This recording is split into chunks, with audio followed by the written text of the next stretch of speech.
অপেক্ষা জিনিসটা যে কঠিন সেটা আজকে আমি বুঝতে পারলাম। আসসালামু আলাইকুম, সবাই কেমন আছেন? আশা করছি ভালো আছেন। আমিও আলহামদুলিল্লাহ অনেক অনেক বেশি ভালো আছি। আমি জান্নাতুল কুষ্টা থেকে নতুন একটা ভিডিও নিয়ে চলে আসলাম আপনাদের সাথে। আর এই তো আজকে দুই একদিন তো অনেক এক সপ্তাহ ধরে বৃষ্টি হয়েছে, আর কালকে থেকে তো আজকে অনেক রোদ হচ্ছে, কিন্তু তারপরও আমাদের বাসার পাশে যে রাস্তাটা ছিল মানে গলি, সেই গলিতে কত পরিমাণ পানি দেখেন। আর এখানে কিন্তু একটা আপু দাঁড়ায় আছে, সরি আপু বললে ভুল হবে কারণ সে আমার থেকে অনেক ছোট মনে হচ্ছে দেখেই, কিন্তু জানি না কার জন্য অপেক্ষা করছে। হাঁটু পানির মধ্যেও সে চুপচাপ দাঁড়ায় আছে আর এদিকে ওদিকে তাকাচ্ছিল। আমার কাছে মনে হচ্ছিল হয়তো প্রেমে পড়লে মানুষ অপেক্ষা করে, আর অন্য সময় অপেক্ষা করে কিনা জানি না, কিন্তু অপেক্ষার সময়গুলো যে কি কঠিন হয় সেটা তো আমি নিজেও জানি। তারপরে আজকে আপুটাকে দেখে বুঝতে পারলাম। তারপরে তো ছাদে চলে গেলাম, কারণ আম্মা অনেকক্ষণ ধরে বলছিল তুমি ছাদ থেকে কাপড়গুলো নিয়ে আসো, কারণ আমার ছাদে যেতে একদমই ভালো লাগে না। তারপরে ভাবলাম যেহেতু ছাদে আসছি তাহলে একটা ভিডিও বানাই নিয়ে আপনাদের সাথে গল্প করা হবে আর দেখানো হবে।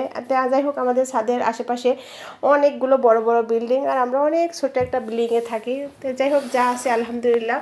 আর আকাশটা অনেক অনেক সুন্দর, কারণ এক সপ্তাহের বেশি বৃষ্টি হওয়ার কারণে আকাশটা অনেক সুন্দর পরিবেশ মানে হয়ে গেছে। তারপরে কিন্তু আকাশটা দেখতে মাশাআল্লাহ অনেক বেশি ভালো লাগছে। তারপরে আমাদের গাছের ডাবগুলো দেখতে অনেক অনেক বেশি ভালো লাগছিল, আর আশেপাশের গাছ দেখতেও বেশ ভালো লাগছে। আর এর ছাদ থেকে ওই ছাদে গল্প করতেও তো অনেক বেশি ভালো লাগে, তাই না? যেহেতু অনেক দিন পরে ছাদে উঠছি, তারপরে ভাবলাম যে যেহেতু মানে অনেকেই আছে সবার সাথে একটু একটু করে গল্প করি।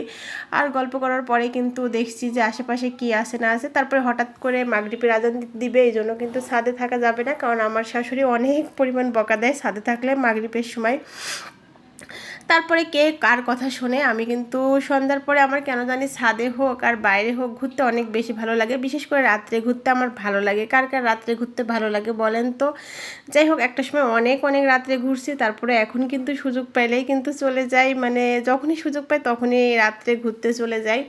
তো তারপরে দেখেন আমাদের আশেপাশে কত কত গাছ, শহরে থাকার পরও কিন্তু এত সুন্দর সুন্দর গাছ দেখতে পাই, তার জন্য আলহামদুলিল্লাহ অনেক অনেক বেশি ভালো লাগছে। আর এই তো আমাদের পাশে একটা আমড়া গাছ ছিল, অনেক অনেক আমরা ধরছে, তার জন্য কিন্তু অনেক বেশি ভালো লাগছে। তারপরে আমার গাছগুলোতে প্রচণ্ড পরিমাণ ঘাস হয়ে গেছে, তাই দেখে অনেক বেশি খারাপ লাগছিল।